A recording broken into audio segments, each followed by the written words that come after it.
Se pode ser vello se un está enfermo e se pode ser xoven se un se encontra ben, de cabeza, de estómago, de corazón, de memoria, como se tuvera 30 anos. É curioso.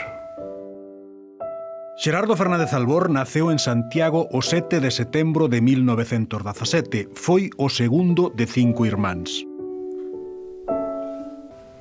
Eu creo que na miña actividade, tanto médica como política, o feito de ser fillo de un home de hostelería foi moi bo para min, porque meu pai era un home que o que lle interesaba era que a xente se marchase contenta do hotel.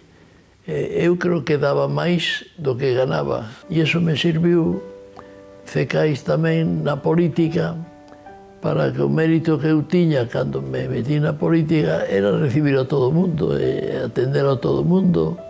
Na vida médica tamén, atender a xente. Cando a vocación médica empezaba a sentarse no interese daquel adolescente, chegaba a República e con ela o interese pola política. Eu estuve na reunión de cando se fixo o estatuto, me colei ali para ver os debates e tal.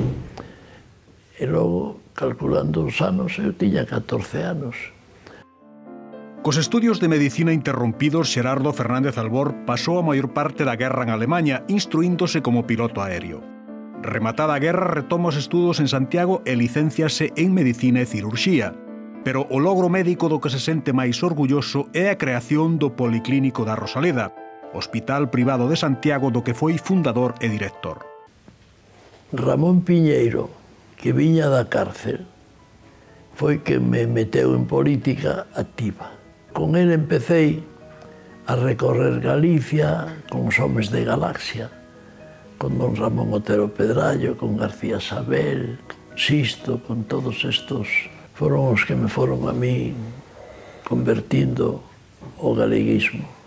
Xerardo Fernández Albor tomou posesión como primeiro presidente da Xunta de Galicia o 21 de xaneiro de 1982, despois de que Manuel Fraga lle propuxese encabezar a candidatura da Alianza Popular. O misterio foi que o meu partido me deixou elexir os conselleiros. E eu fui preguntando, este que sabe de tal, fulano de tal, non sei que, este outro. Entonces fixen un goberno, o primeiro goberno de Galicia, pois que era moi bo. E eles traballaron moi ben e foron facendo todo. Eu tiña a línea que quería, galeguista, español e europeo. É dicir, un galeguismo que non fora separatismo, que non fora independentismo. A hora de destacar algún logro do seu goberno, o expresidente da Xunta non o dubida. A construción das escolas que faltaban para que todos os nenos de Galicia puidesen estar escolarizados e a creación dos medios de comunicación públicos galegos. Eu estou feliz porque veo que ganamos, que toda a xente veose a televisión e cando me dicen que o galego está en peligro, pero si nunca se falou tanto en galego como agora. Xerardo Fernández Albor foi reelixido presidente da Xunta en 1985, pero ese mandato durou pouco máis dun ano. O que ata entón era o seu vicepresidente, Xosé Luís Barreiro, promoveu unha moción de censura cos socialistas e cos nacionalistas moderados e galeguistas que lle puxo fin ao mandato de Fernández Albor e significou a investidura do socialista Fernando González Laxe. Pois o vexo como unha equivocación, porque o único que conseguiu José Luís Barreiro fora que ganaran os socialistas. Apenas 2 anos despois de sufrir a moción de censura, Xerardo Fernández Albor foi elixido eurodeputado e, por unanimidade do Parlamento Europeo, presidiu a Comisión para a Reunificación da Alemanha.